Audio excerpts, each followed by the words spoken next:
ये कहानी है भूत ने किया हमला। भूत ने किया हमला के बारे में। एक बार की बात है, एक गांव में 3 दोस्त रहते थे, विक्की, विशाल और मधु। उन तीनों में इतनी गहरी दोस्ती थी कि जहां भी जाते साथ ही जाते, कुछ भी खाते मिल बांट कर खाते। एक दिन मधु अपने दोनों दोस्तों के साथ स्कूल से घर लौट रही थी। दोपहर का समय था और वे तीनों साइकिल चला रहे थे। तभी विशाल की साइकिल एक बड़े से पत्थर से टकराया गई और वह नीचे गिर गया। उसके पैर में बहुत तेज चोट लग गया और वह बुरी तरह दर्द से चिल्ला रहा था। मदद के लिए उस सुनसान रास्ते में कोई मिल भी नहीं रहा था।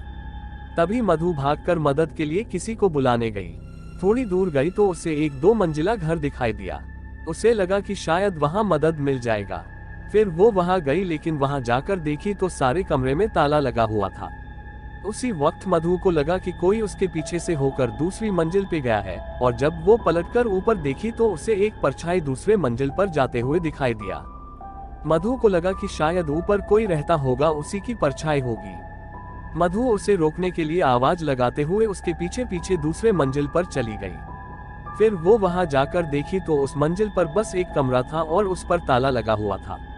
मधु को कुछ समझ नहीं आ रहा था, तो वह परछाई को मन का वहम मानकर वापस जाने लगी। तभी उसे एक डरावनी आवाज सुनाई दिया और जब उसने पीछे मुड़कर उस कमरे की ओर देखा तो उस पर जो ताला लगा था वह टूटकर नीचे गिरा हुआ था।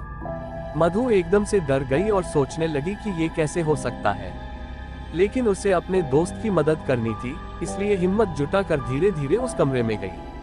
वहां जाकर देखी कि एक बहुत लंबा चौड़ा और डरावना आदमी अपने बिस्तर में सोया हुआ था।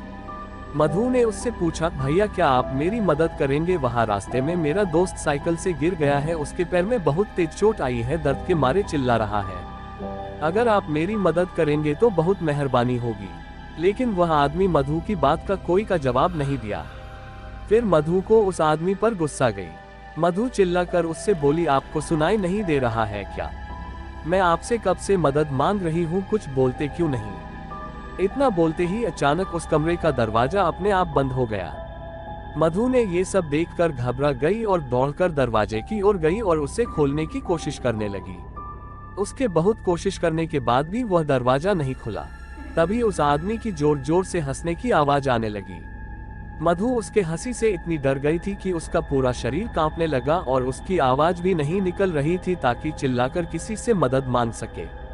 फिर उसके बाद मधु को एक हल्की सी हवा का एहसास हुआ और जब वह पलटकर देखी तो इसका दिल दहल गया। वह आदमी जो कुछ देर पहले बिस्तर में सोया हुआ था और अब अचानक उसके सामने आकर खड़ा हो गया और जोर जोर से हंसने लगा।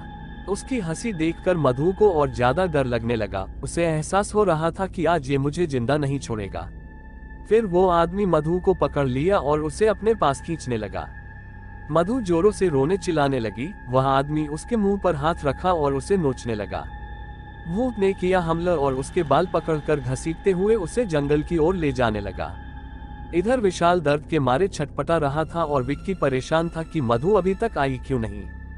थोड़ी देर तक मधु की राह देखा। जब वो नहीं आई तो विक्की खुद उसे ढूंढने निकल गया। तभी एक आदमी ने विक्की से कहा, भाई तुम बहुत परेशान लग रहे हो, क्या बात है? विक्की ने उसे अपना सारा किस्सा सुनाया और फिर वो दोनों मधु को खोजने निकल गए। तभी एक जंगल में अधमरी हालत में मधु उन लोगों को मिली।